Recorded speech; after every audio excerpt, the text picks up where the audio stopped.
बिस्मिल्लाहिर्रहमानिर्रहीम। मैं हूं उमैर निसार। आप देख रहे हैं मेरा YouTube channel think and grow rich with Umair Nisar. Dear students, 11th class mathematics new book.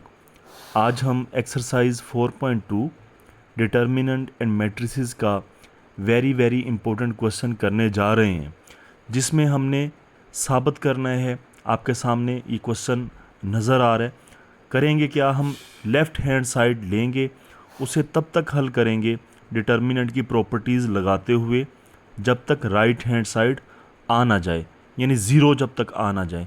आइए क्वेश्चन हल करते हैं, देखते हैं कि कैसे ये सवाल हल होगा। Thank you very much. बिस्मिल्लाहिर्रहमानिर्रहीम। मैं हूं उमैर निसार। आप देख रहे हैं मेरा YouTube channel think and grow rich with Umair Nisar. Dear students, first year mathematics new book का चैप्टर नंबर 4 एक्सरसाइज 4.2 का वेरी इंपॉर्टेंट क्वेश्चन है, पार्ट 3 है। ये शॉर्ट क्वेश्चन में भी पूछा जा सकता है, लॉन्ग क्वेश्चन में भी पूछा जा सकता है। हमने करना क्या है जी, लेफ्ट हैंड साइड को राइट हैंड साइड के इक्वल लेके आना है। तो सबसे पहले हम लेफ्ट हैंड साइड ले लेंगे जी। आप चेक कर सकते हैं, लेफ्ट हैंड साइड हमने ले ली है। इसे अब हम हल करेंगे। कब तक हल करेंगे?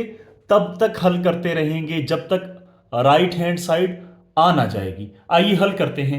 अच्छा, तरीकाकार क्या होगा? किसी भी काम करने का तरीकाकार होता है, यानी कि वे ऑफ प्रोसेस होता है कि कैसे हम हल करेंगे। आइए यहां पे गौर करते हैं। अच्छा स्टूडेंट्स, थोड़ा गौर करें। ऊपर से जब नीचे हम आते हैं, यानी ऊपर से, ये ऊपर है, इससे नीचे आते हैं, इसे कॉलम कहते हैं। ये होता है कॉलम नंबर 1, ये है कॉलम नंबर 2, ये है column number 3। This is column number 1। यानी ऊपर से जब नीचे आते हैं, ये वाली जो चीज है, इसे हम कॉलम कहेंगे। इसे कहेंगे C1, date is called C1। ये C1 है, डेट इज कॉल्ड C2। ये कॉलम 2 है, ये कॉलम 3 है। कई स्टूडेंट्स को इतनी बात का ही नहीं पता होता कि ऊपर से नीचे जो होता है वो कॉलम होता है। अच्छा, थोड़ा गौर करें, कॉलम के ऊपर गौर करें। पहले कॉलम पे गौर करें आप।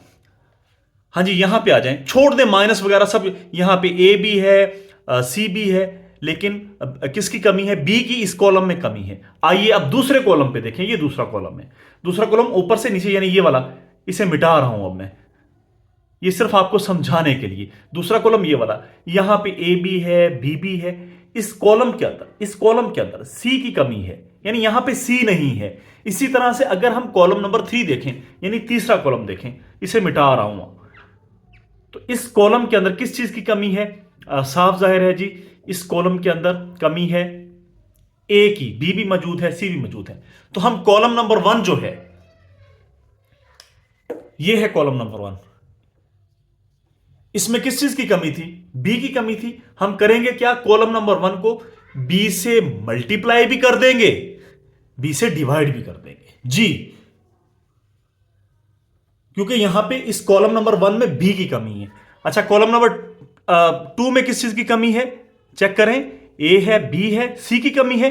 तो यहां पे हम सी को मल्टीप्लाई भी करेंगे, डिवाइड भी करेंगे। इसी तरह कॉलम नंबर 3 में किस चीज की कमी है? चेक कर सकते हैं आप, ए की कमी है। तो कॉलम 3, यानी ये वाला कॉलम 3, इसे मल्टीप्लाई करेंगे। किस चीज की कमी है? ए की कमी है। ए को मल्टीप्लाई भी करें, ए को डिवाइड भी करें। जस्ट आपको समझाने के लिए बात की है, आपको बात समझ आ जाए। आइए अब हम जो आगे काम करेंगे, जो भी अगला स्टेप करेंगे, हम उसे लिखेंगे, लिखकर बताएंगे कि अगला स्टेप हम ये करने जा रहे हैं जी। बिल्कुल ऐसे ही जैसे एक बच्चा जब स्कूल से, घर से कहीं बाहर जाता है, तो वो बताता है कि मैं बाहर अपने दोस्तों के साथ जा रहा हूं। यहां पे भी वैसे ही हम जो अगला काम करेंगे वो आगे यहां पे लिखेंगे, बताएंगे, फिर आगे करेंगे। स्टेप नंबर 2 जी। आइए, ये हमने बता दिया है, जो कॉलम 1 है, यानी ये वाला कॉलम, इसे मल्टीप्लाई करेंगे बी के साथ और डिवाइड करेंगे बी के साथ।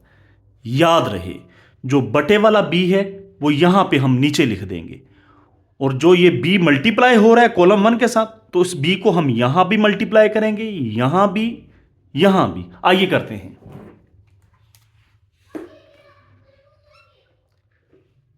कॉलम 1, यानी ये कॉलम 1 है, इसके साथ बी जो बटे वाला है वो यहां पे लिख दिया, बी को मल्टीप्लाई कर रहे हैं कॉलम 1 यानी इसके साथ। बी जब माइनस ए के साथ जरब खाएगा माइनस ए बी। इसी तरह जब बी 0 के साथ जरब खाएगा 0 आंसर आएगा, 0 यहां पे लिखें। And then B multiply by ये वाला बी इसके साथ बी सी। ले जी कॉलम 1 यानी इसकी मल्टीप्लिकेशन बी के साथ होगी, बटे वाला बी जो है वो बाहर हमने बटे में लिख दिया। आइए कॉलम 2, मैं कॉलम 2 कहूं आप यहां देखें या यहां देखें गलत बात है। कॉलम 2 किस जगह पे है? कॉलम 2 ये है, ये वाला, आप यहां पर ही देखें। कॉलम 2 के से किससे मल्टीप्लाई करेंगे? सी के साथ। ये कॉलम 2 है, सी के साथ जब 0 मल्टीप्लाई खाएगा 0, जब सी मल्टीप्लाई खाएगा कॉलम 2 के साथ सी, दूसरी एंट्री ए है, ए मल्टीप्लाई बाय सी ए सी,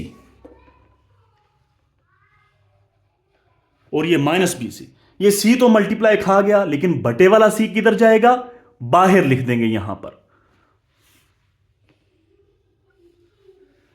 अब लास्ट जो बात है कॉलम 3,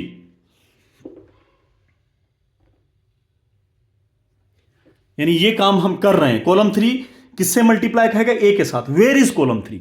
कॉलम 3 कहां पर है? ये है कॉलम 3, ये वाला, ये वाला। इससे किससे मल्टीप्लाई करना है? ए के, ए को।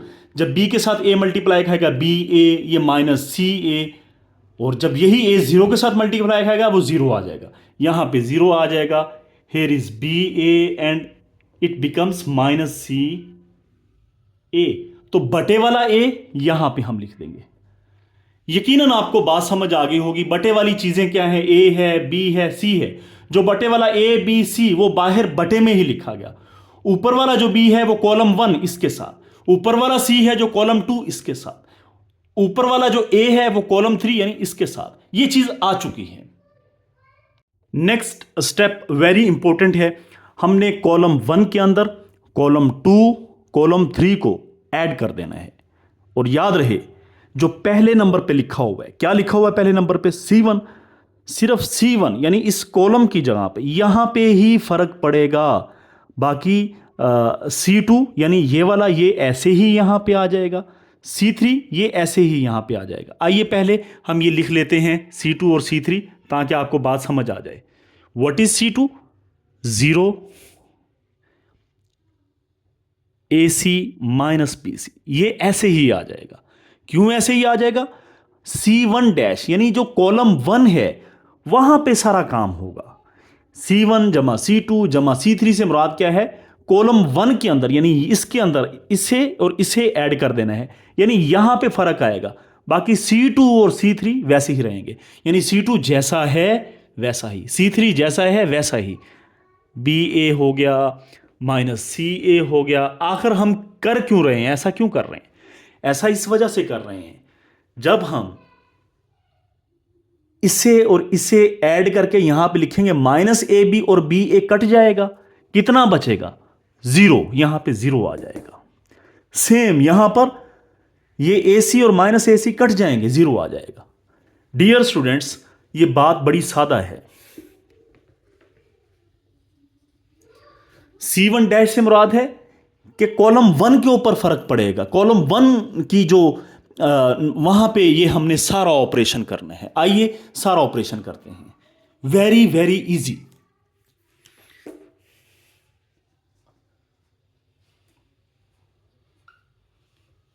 Minus AB plus 0 plus B यानी C1 के अंदर हमने ये दोनों चीजें ऐड कर दी। इसी तरह 0 प्लस AC माइनस CA, इसी तरह BC माइनस BC प्लस 0। थोड़ा गौर करें, थोड़ा गौर करें। ये माइनस AB और BA कट जाएगा, यहां पे क्या आ जाएगा? ओवरऑल 0 आ जाएगा। हियर 0। सिमिलरली AC और ये कैंसिल हो जाएंगे, ये 0 हो गया। 0 प्लस 0 यहां पर भी 0 आ जाएगा। इसी तरह BC माइनस BC ये कैंसिल हो जाएंगे, तो यहां पे भी 0 आ जाएगा। लें जी, चेक करें कितना इजी हो गया है सवाल। डियर स्टूडेंट, बच्चे जहां पर गलती करते हैं, स्टूडेंट्स जहां पर गलती करते हैं वो इसी जगह पे करते हैं।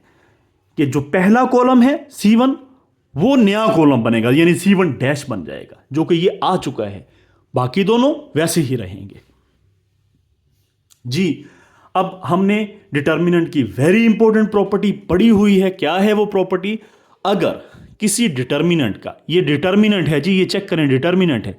अगर किसी डिटर्मिनेंट का एक कॉलम जीरो हो या फिर एक रो जीरो हो, तो वो डिटर्मिनेंट पूरे का पूरा जीरो हो जाता है। इस केस में जो ये सवाल है हमारे सामने है, इस सवाल के अंदर क्या चीज जीरो है? ये वाला जो कॉलम है ये जीरो है, तो ये पूरा डिटर्मिनेंट जो आपके पास जीरो हो जाएगा। आइए इसे मजीद हल करते हैं।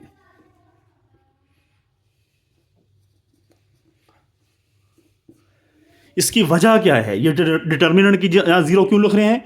क्योंकि C1 यानी कॉलम 1 वो आपके पास जीरो है।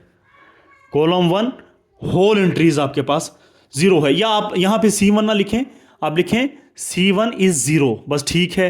ये बात आपने बता दी कि जो कॉलम 1 है उसकी तमाम एंट्रीज जीरो हैं, तो जब जीरो इसके साथ मल्टीप्लाई खाएगा आंसर जीरो होगा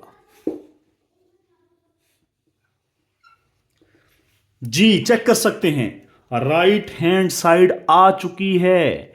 क्या थी राइट हैंड साइड? जीरो ही थी, यही हमने लेके आनी थी। हैंस हम यहां पे लिखेंगे राइट हैंड साइड आ चुकी है। वो मुझे याद आता है कि जब लाहौर आ जाता है तो वो कहते हैं भाई उठें, ठोकर न्याज बेग आ चुका है, लाहौर आ चुका है। तो मैं भी आपसे कह रहा हूं, जो स्टूडेंट इस वीडियो को देख रहे हैं, भाई उठ जाएं, राइट हैंड साइड आ चुकी है। कौन सी साइड ली थी? Left hand side. वीडियो को शुरू में करके देख लें, वरना मैं आपको दिखा देता हूं। लेफ्ट हैंड साइड ली थी, हमने उसे हल किया, कौन सी साइड आ गई? राइट हैंड साइड आ चुकी है जी। आखिर में हम लिखेंगे हैंस प्रूव्ड, साबित हुआ left hand side is equal to right hand side.